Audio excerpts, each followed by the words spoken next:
Good evening and welcome to another Red All Over YouTube, which is the YouTube version of the Liverpool fanzine Red All Over the Land. Tonight you're going to find out how you can meet Ronnie Whelan. Also, you'll hear from Peter Beardsley and we'll get a sneak preview of the latest issue of Red All Over the Land, Liverpool's longest lasting and only surviving Liverpool fanzine, closing in now on 29 years.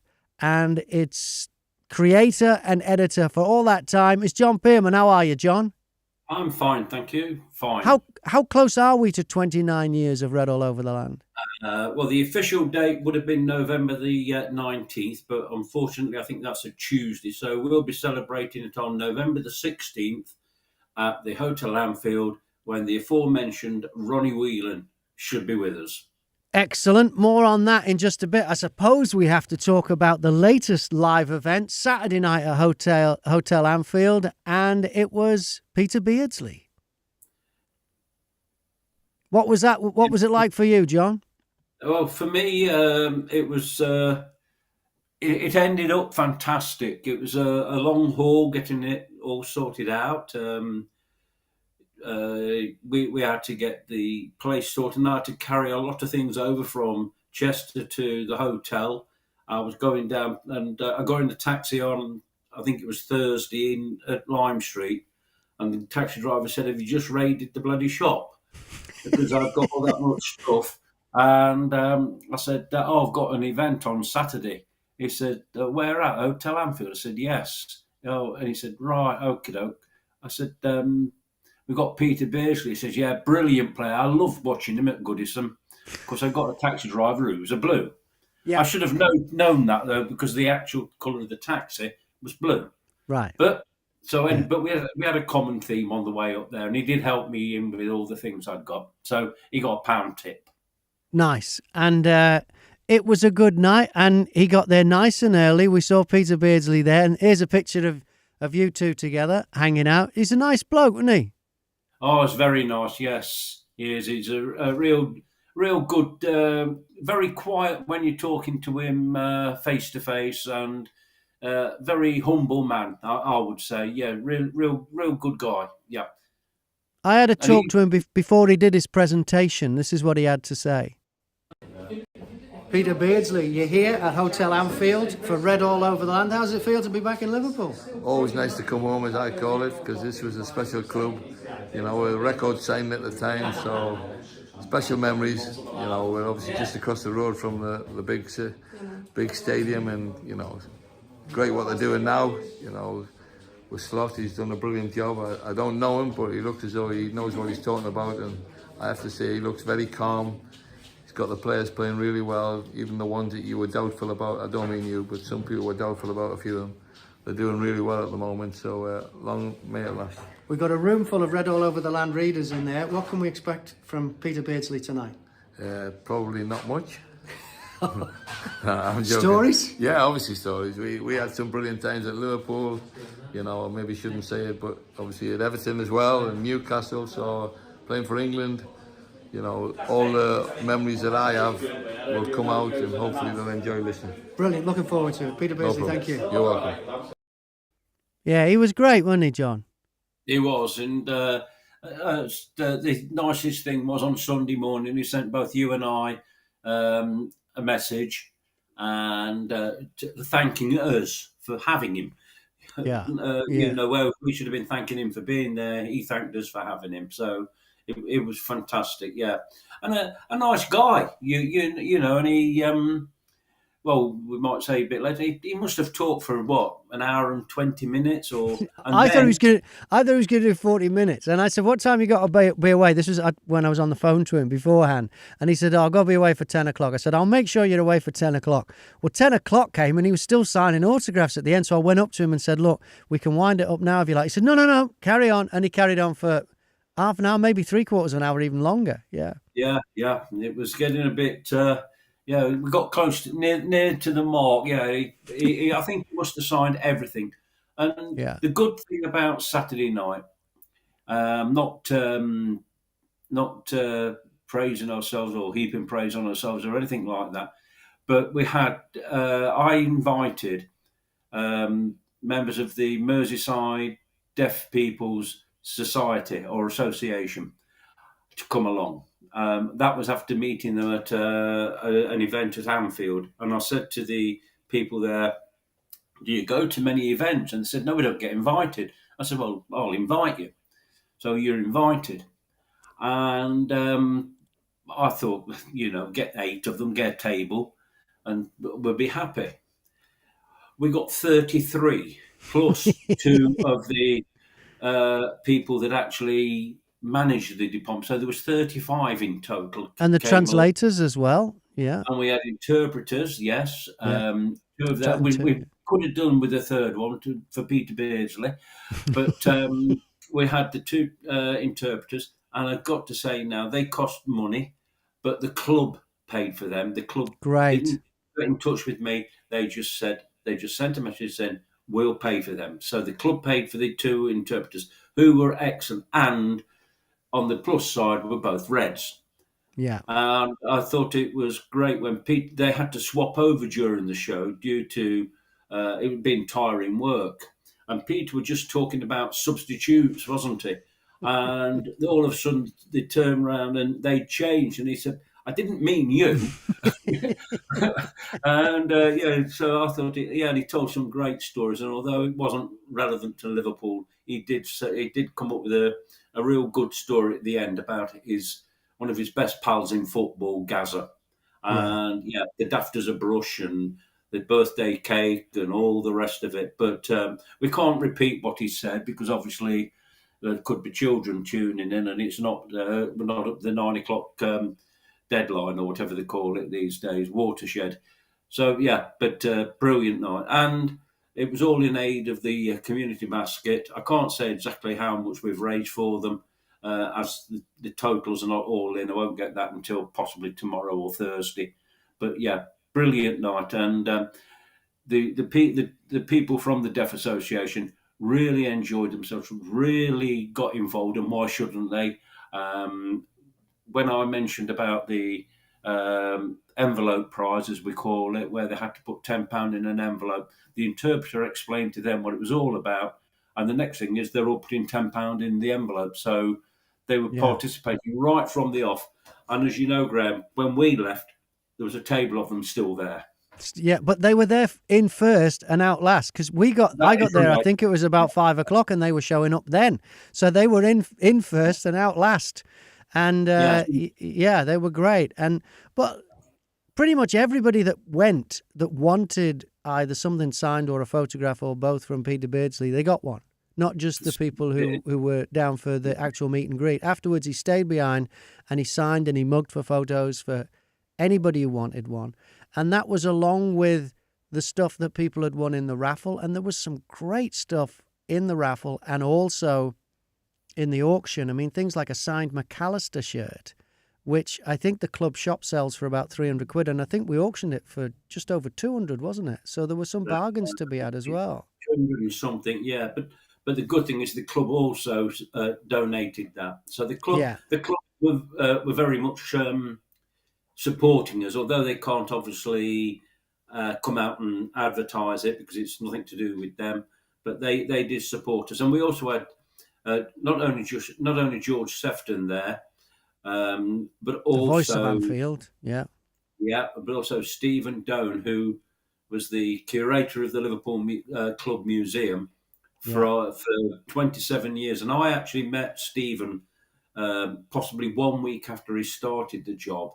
And I'd known him all the time. But then when they moved to Chapel Street, I didn't keep in touch with him. Right. Only when I went around the museum with Mark Platt, Stephen Doan was with him, and Stephen Doan was finishing 2 days later. So I actually met him a week after he started, and then 2 days before he retired. And he came along, and he enjoyed the show. He was there right up until the end of the Peter Beardsley session, if not longer. Yeah, and we had some real Liverpool royalty, didn't we? Families of former players too. Yes. Unfortunately, we couldn't get a red carpet, but the daughter of Roger Hunt was there. The family of Sir Roger Hunt. I'm sorry. The family of Tommy Lawrence, Ian Ross, Chris Lawler, and of course Emma Case, Jimmy Case's daughter. And if we ever want a doorman, we'll get Jimmy Case there because I think it's to be useful.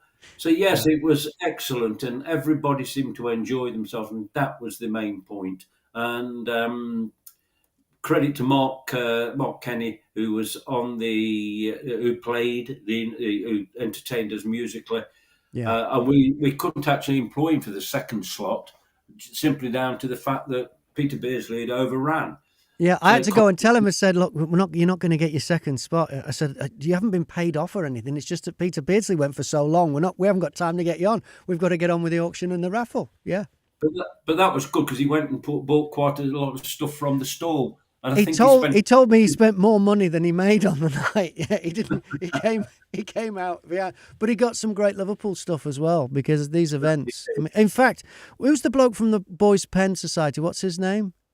Roy Hetherington. And they're called he bid and he got the Rod. He was made up. He got the signed Roger Hunt photo. Is it called the Boys Pen Society? Have I got the name right there? Yeah. He did a nice video which is on Twitter, which I'll show you now to give you a bit of a flavour of the night. If you weren't there, and if you were there, a few memories from the night you met Peter Beardsley.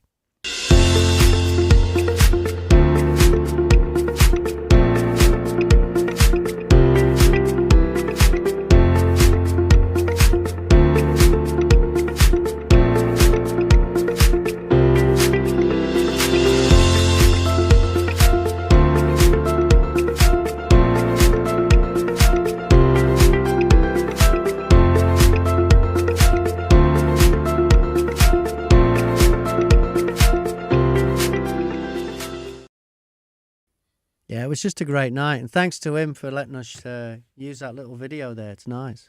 And that final clip of me standing there holding the old lady, the Football League trophy that actually resided in the Anfield boardroom on 19 occasions, 18 from Liverpool and 1 from Everton.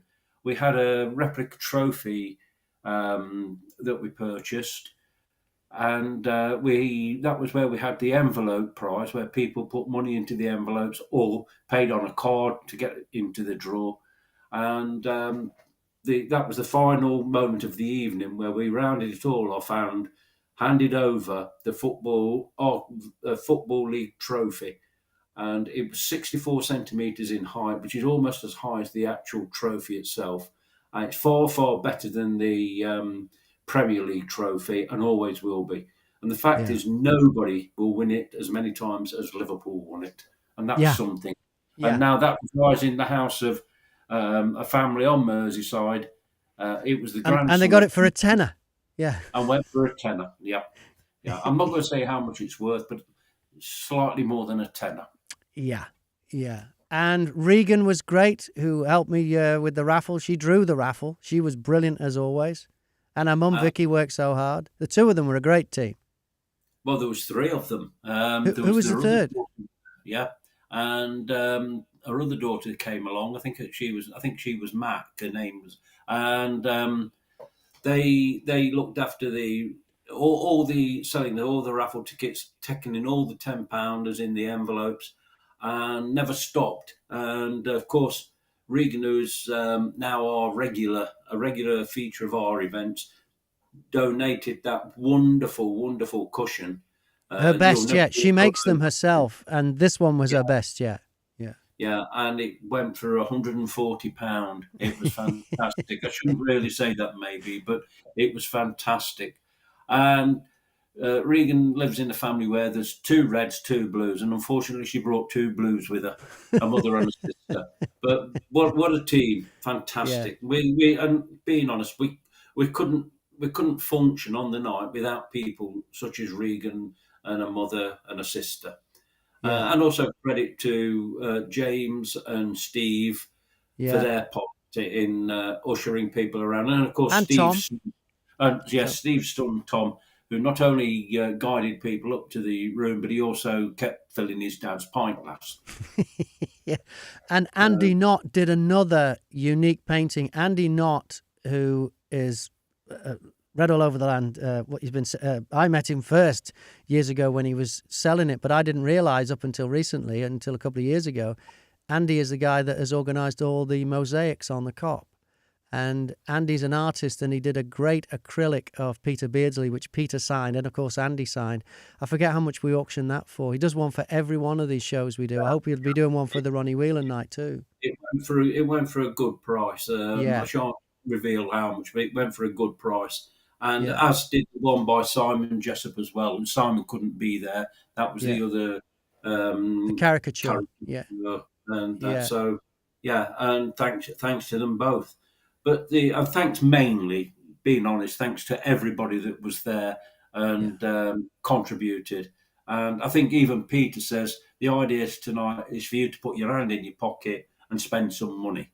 I think that was one of his opening lines. Yeah. So, and I think you'd badgered them, I had, and we got on with it, and very excellent. So, we're looking forward now to the Ronnie Whelan one, and we'll start launching that in full tomorrow. We've got this one out. Are tickets on sale yet for the Ronnie Whelan night? It's the 16th of November at Hotel Anfield, They've been on sale on Skiddle for over a month. And on Read All Over the Land. But we're pushing the Peter Beardsley one more, so now we'll start pushing the Ronnie Whelan one. Now, if someone's interested, if someone's watching this and they'd like to go to now they've seen a flavour of what happens at these nights we do, because this is just one in a series of, this is the first time you've watched Read All Over YouTube. The last one we did before Peter Beardsley was Kevin Keegan. The one before that was Phil Thompson.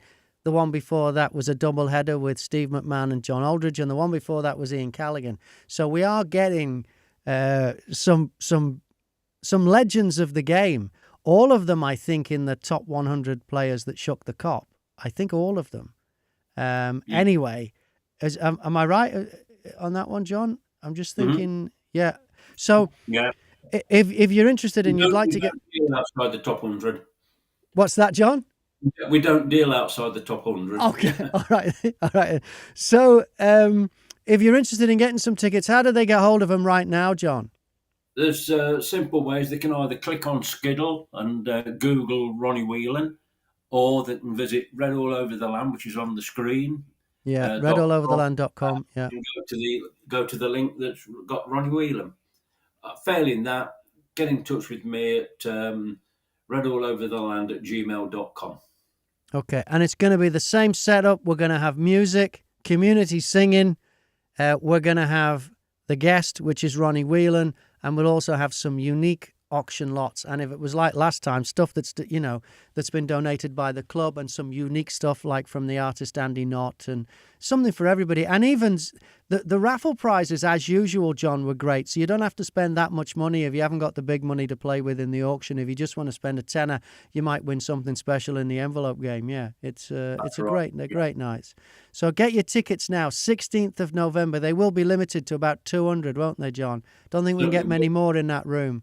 Oh, no, you wouldn't get any more, no. But and they're only £20, so it's for the fans. It's the event is for the fans. The event is by the fans. So it's far cheaper to come and see one of our events than forking out some of the money for the other events. They might be more wine and dine, but this is... Oh, the corporate and the sportsman's dinners and all that, yeah.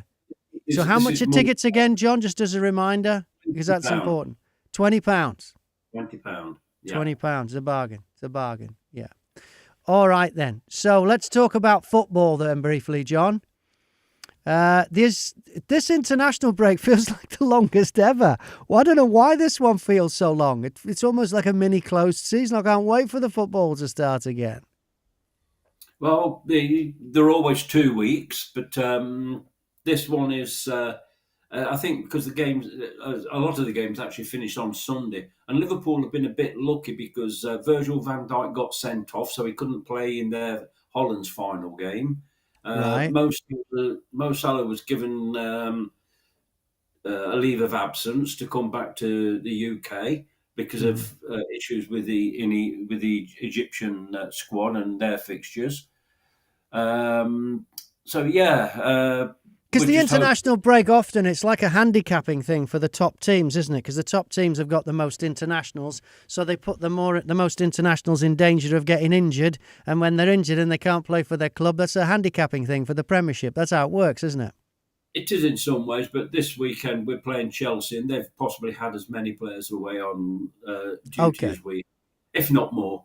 But unfortunately, Alison Becker's going to be out for an unforeseen time.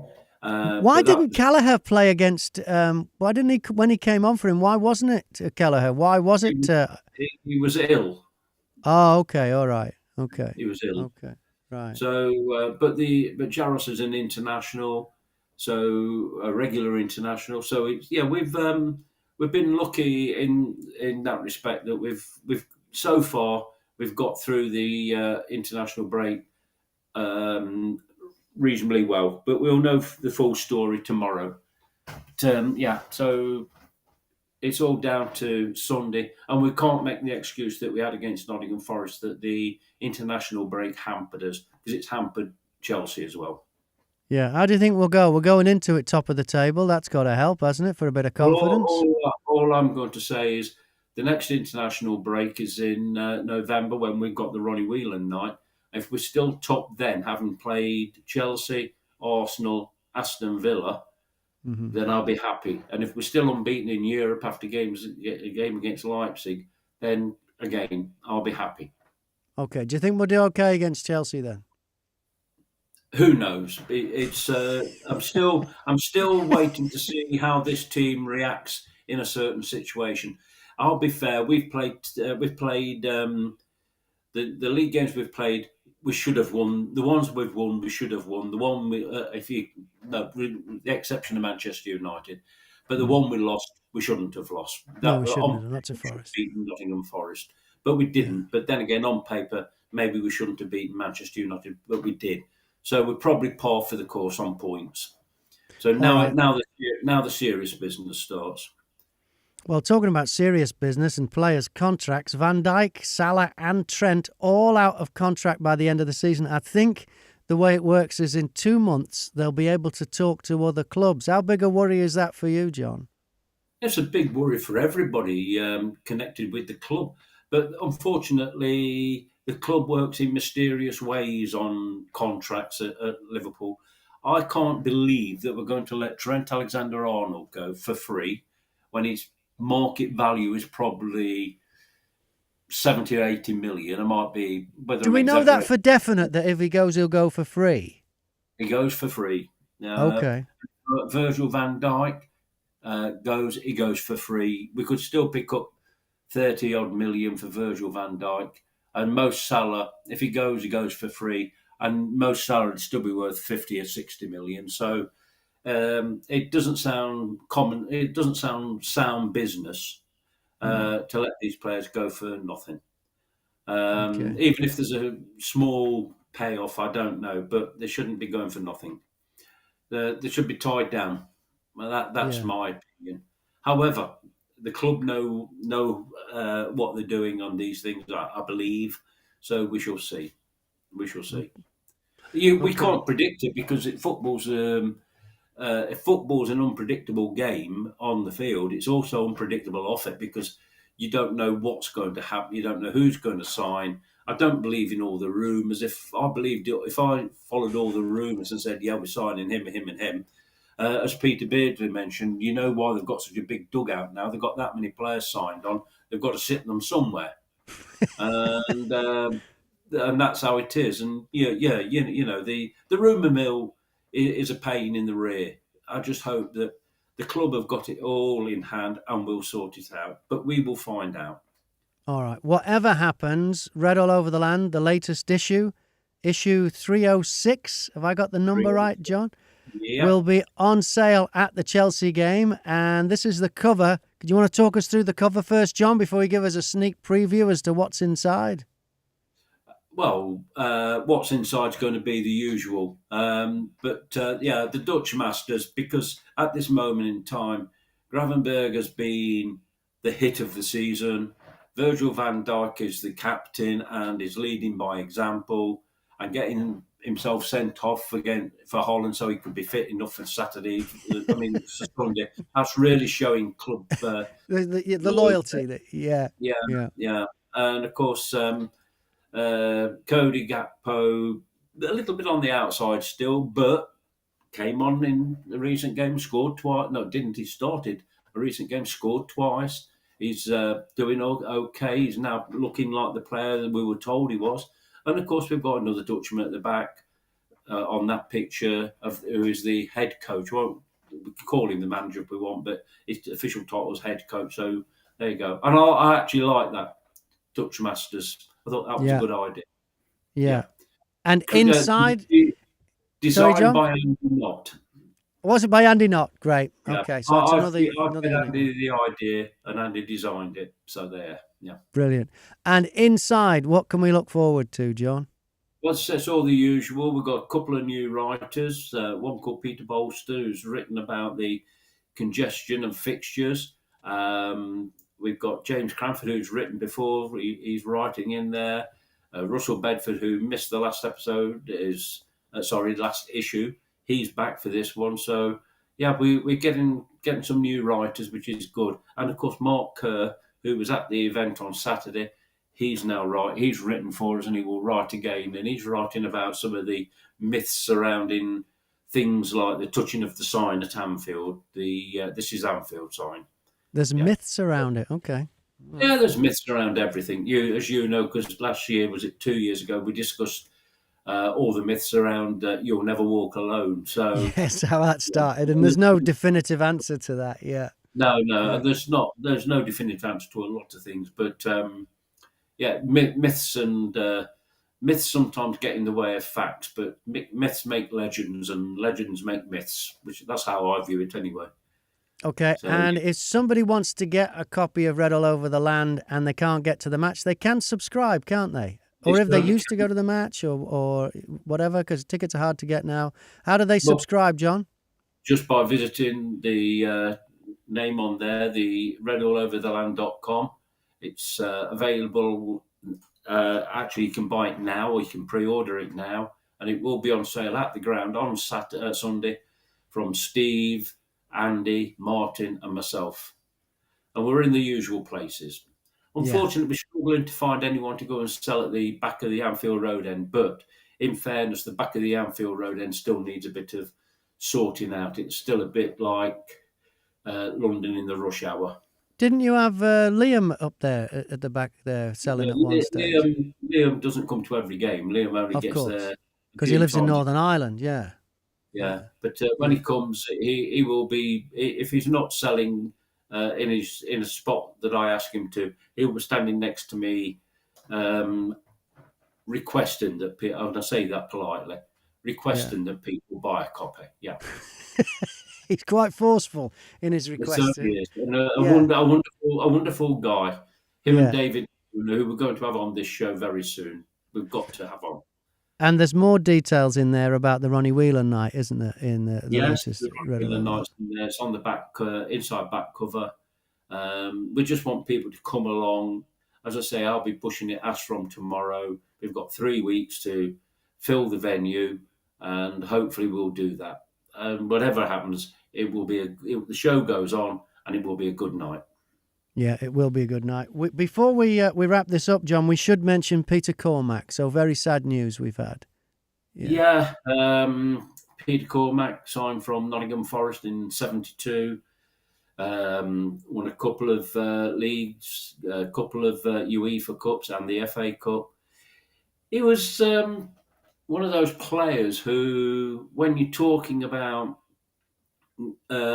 great players, he possibly slips under the radar, mainly because that was how he was. It wasn't like an Emily News type character who made his presence felt on the field. But Peter did make his presence felt on the field, but not in the same way. And he also wore a number 5 when number 5s were centre halves, but he certainly wasn't a centre half. And he was a bit like Ray Kennedy in a way, how he just utilised a part of he dominated a part of the field, and he utilised his talents in a quite an efficient way. And I know Forest fans will be paying their own tribute, as will the fans of Hibernian, the club where he started out in the 60s before moving down to England, to Nottingham. And he went back there after leaving Liverpool. I think he joined another club. I can't remember if it was Partick or Montrose, somebody like that, but only played one game. But yeah, a real good footballing brain. And sadly, I believe on the last few years, he's suffered from dementia, and on top of Ron Yates, it's a crippling illness that is, regardless of what anybody in the medical profession like to say, it is related to football, and we know that from talking to people previously, Graham. So I hope Anfield pays him all due respect on Sunday. Well, I know they will, and he's a real tremendous player. Respected by all those that played in the same team as him. I think that's the best way we can sum it up. And, there were some great players in that side, like Kevin Keegan, like John Toshak, like Emily News, Tommy Highway. Smith, and people like that, Highway. Yeah, there's some great players in those sides, and he was part of that team. And Brian Hall, of course, let's not forget him. So, yeah, another legend has passed, and we can relive his memories. That's the thing. He left us with some wonderful memories. That's something fantastic. Some of those memories are captured in a short video that the club put on YouTube, which will go out on in just a couple of seconds. That's it for this episode of Red All Over YouTube. We'll be back in a couple of weeks' time on YouTube here. In the meantime, subscribe to Red All Over the Land, the longest lasting and only surviving Liverpool fanzine, created and edited by John Pearman. You'll find it at redallovertheland.com. Everything you'll need is at redallovertheland.com, including links to get yourself to the Ronnie Whelan night that will be on the 16th of November. Until then, John Pearman, you'll never walk alone. Thank you. And we'll leave you with a bit of classic Peter Cormack.